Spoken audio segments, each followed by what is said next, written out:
Bias. We've all got it, but how much do our inherent biases affect what we hear?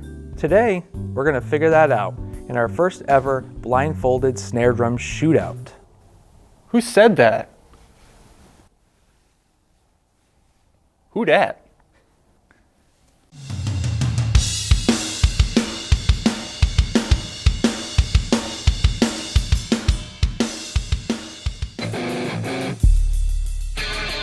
How's it going, everyone? I'm Adam. I'm Tony. And we work here at the Drum Center of Portsmouth, the largest independently owned drum store in the world. All of the drums and cymbals that you see in today's video will be available for purchase, and I'll put the links to purchase them in the description below. One of the main goals of this channel is to help you find your ideal drum sound. We often do this by comparing similar drums and cymbals and using different mic setups and giving our opinion whenever we think it's warranted. But as we know, our opinions on sound can be colored by what we see. The manufacturer, the build quality, and the appearance of an instrument can make us want to like the sound based on our intrinsic biases. So today, we are removing bias from the equation. We're taking 5 of our staff members, blindfolding them, and having them play 4 different aluminum snare drums. At the end, we'll ask them to pick their favorite and tell us why. And to keep things interesting, we won't reveal which snare drum is which for you at home until the end of the video. And Tony, I've noticed that we have some new mics going on here. What's the deal? We are going to start carrying 2 new microphone brands, SE Electronics and Lawton Audio, and I am trying out a bunch of those new microphones in this video. If you're interested in more info on that, stick around to the end of the video where I'll get into some more details.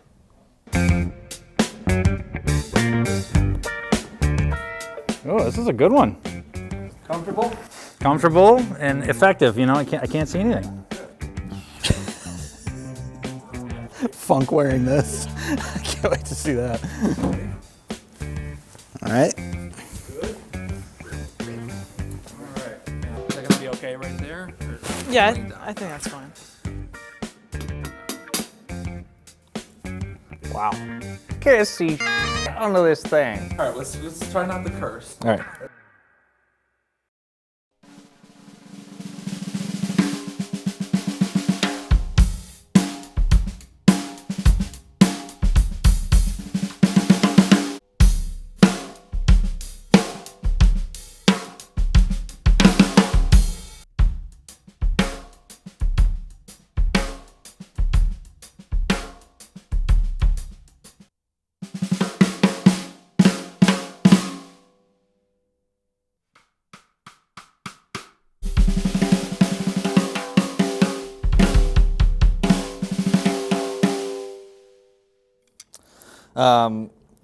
Great wire response on this. Like, feels pretty buttery to play, but it's not getting too mushy.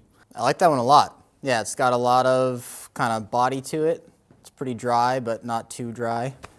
Feels good to play. I like it. It is like a really open, nice tuning, in my opinion, and it sounds really nice. I like it. It's kind of lively, decent punch, but it's not the fattest I've ever heard, but it's cool. It's kind of like middle of the road. I like it. Sounds lovely. Sounds very good.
Yeah, definitely boxier. Feels a little stiff to play. Like still good, but not my favorite. That one was cool. It was a little not as full as the last one, but I liked it overall. I mean, it was just a little bit on the thinner side, I guess, a little bright. It sounds really nice. I think it's also like an open, bright sounding kind of snare, and I like it. It's definitely drier, good articulation, especially on the ghost notes. Not as fat on the backbeat. Very nice. Another beauty.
I mean, super fat and warm. I'm all about feel, and there's a lot of air moving around. Good sounding drum, but yeah, not my thing. Okay, that one was maybe too far the other way. That's like a little too dark, low kind of fundamental note. It sounds good, but not my kind of thing. I think I like the one right before this the best so far. This still sounds like really nice. I like it, but I'm more into the one before. I feel like that one kind of lives between the first and second one that I just played. Sort of dry, but a little punchier than the second one. Yeah, it's fun to play for sure. But yeah, kind of in the middle.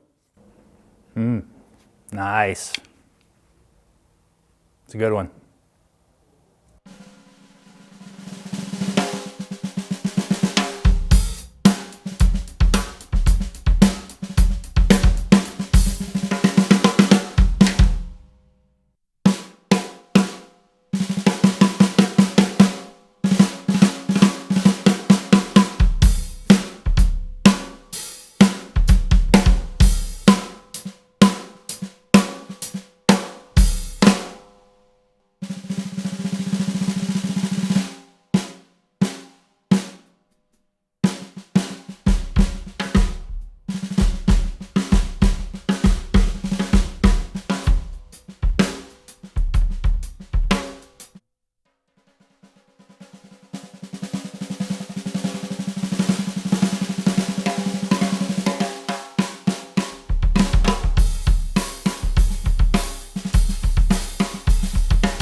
Yeah, that's sick. It's nice and buttery, tons of extra overtones, which I like my drums wide open.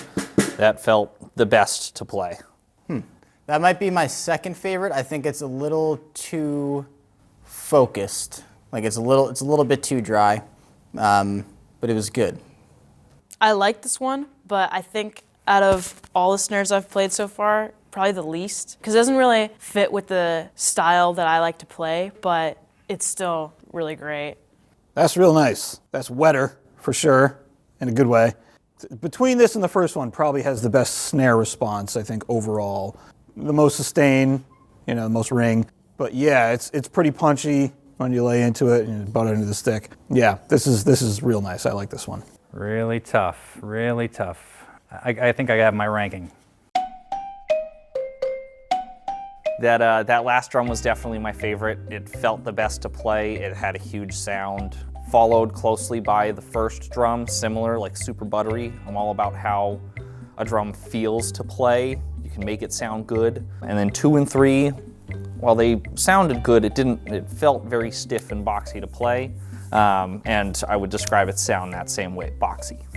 The first one, definitely. Yeah, that was my favorite by far. Probably the first one, the last one, second one, third one, fourth. I'd probably say second snare drum, because maybe I'm not remembering all that well, but it sounded like the brightest to me. It sounded really like high, and that it would match the style of playing that I like. And I like playing funk and R&B and jazzier kind of things, and I really liked it. 1 was probably the fattest.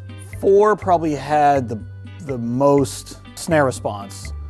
And 2 and 3 were drier, more articulate, not as much of like a backbeat kind of snare, but like probably better for, you know, jazz, lighter playing, more articulate stuff.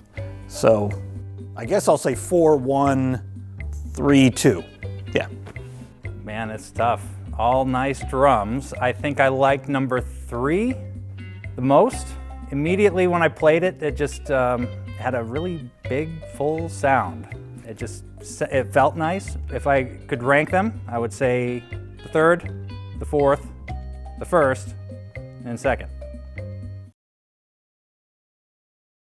Okay, so we have our blindfolded staff picks. Now all of these drums are great examples of seamless aluminum snare drums, because as any drum forum member will tell you, if it doesn't have a seamless shell, just clap! But that's where the similarities end. So Tony, what do we have for snare drum number 1?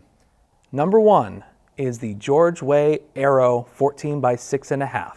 This drum has an ultra thin, seamless spun aluminum shell, 8 lugs, Dinette's double-edged, double-flanged hoops, and 42 strand snare wires. I think that for me personally, this is a great example of when you take your bias out of the way and just listen to the drum, you know, that can be a totally different experience. When I look at the components of the Aero snare drum, it doesn't jump out to me as anything particularly spectacular. But when you put all those things together, I mean, it sounds great. There's something about the thin shell with these hoops. I don't know what it is. It's like the combination of like the extra weight that these hoops have and the kind of buttery feel under the stick. Pairing that with the thin shell, the 42 strand wires, there's this very open, but like there's an impact every time you hit the drum, and then the wires have this nice airy kind of like sustain to them that's just really intoxicating, and I think everyone kind of picked up on that. Yeah, sitting back listening to people play the Aero, it is a really well-balanced sound. Mm-hmm. Snare drum number 2 is the Ludwig Acrophonic Special Edition 14 by 6.5 hammered aluminum snare drum. This is one of the thicker shells at 1.6 millimeters. It has 10 lugs, 2.3 millimeter triple flanged hoops, and 18 strand wires. And coming into this shootout, if you were to tell me that we had a Ludwig aluminum snare drum in the competition, I would immediately assume that this is a snare drum that's probably going to run away with it. And that wasn't necessarily the case. No, and I think there's many things in kind of at play here, and I think there's something that this drum has that the other drums in this particular shootout didn't have, which is what I'm going to call Ludwig head syndrome. And that's not necessarily a bad thing, but what I will say is that the heads that Ludwig has, that they make, which they're actually phasing out in favor of Remos, they have a sound, and that sometimes is what you want, sometimes is not what you want, And I think when you're comparing drums side by side and you're certainly not seeing them, that colors your opinion of the sound. For sure, it's a little bit of a heavier head, a little bit more muting perhaps, and maybe we didn't get all of the shell characteristics that it's capable of. Yeah, they don't tend to have as much low end, which can be something that you like or not like, it depends. Snare drum number 3 is a Canopus one-of-a-kind ROF aluminum. This drum features a 1mm beaded aluminum shell, 10 lugs, 1.6mm triple flanged hoops, and 20-strand nickel-plated vintage wires. So coming into the shootout, I was expecting to like this one the most. And that again has to do with my bias for Canopus, because I know the components they use and the care that they take in making the drums, you know, on paper should be like the most amazing sounding snare drum. They have the bolt tight washers, an internal muffler, which we didn't use during the shootout. And you know, it's a one-off, so it's a special drum. So I really wanted to like this going in, and I did. I think this may have been my favorite, but this might be my bias. Right, and I know that depending upon the type of snare drum sound that you like, you're either gonna love this drum or you're not, and that's fine. When it came to this drum, I feel like this was the drum that kind of made people have the strongest opinions, whether it was positive or negative. Yeah. Our final drum, drum number 4, was the Pearl Sensitone. Heritage Alloy Aluminum, and this is a 14x5 model.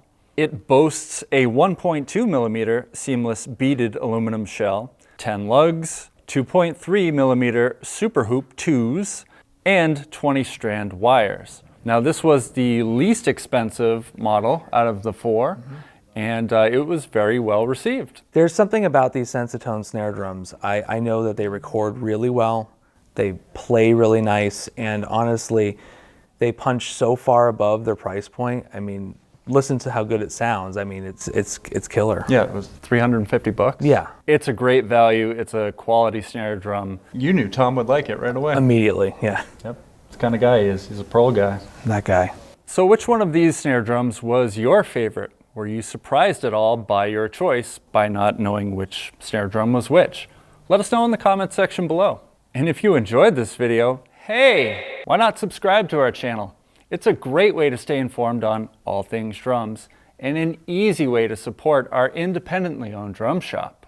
Oh, and the drum set that we use in this video is a British Drum Co. Legend Ultra, a 24, 13, 16 configuration. We're not using the 13, we're using a 24 and a 16, and it sounds sick. Yeah, these have cold pressed birch shells. It's got an exotic veneer with cherry and black oak and pinstripes, and I mean, this thing sounds huge, especially with your new microphone setup. Indeed. You didn't get to hear this one because I don't think anyone actually played a floor tom, and I kind of just set it up there, but anyhow, yeah, very excited about these new microphones from SE Electronics and Lawton Audio. On the snare drum, I'm trying out a microphone that has been all over YouTube and on stages and studios called the Snare Mic, very aptly named. Good name. Yep.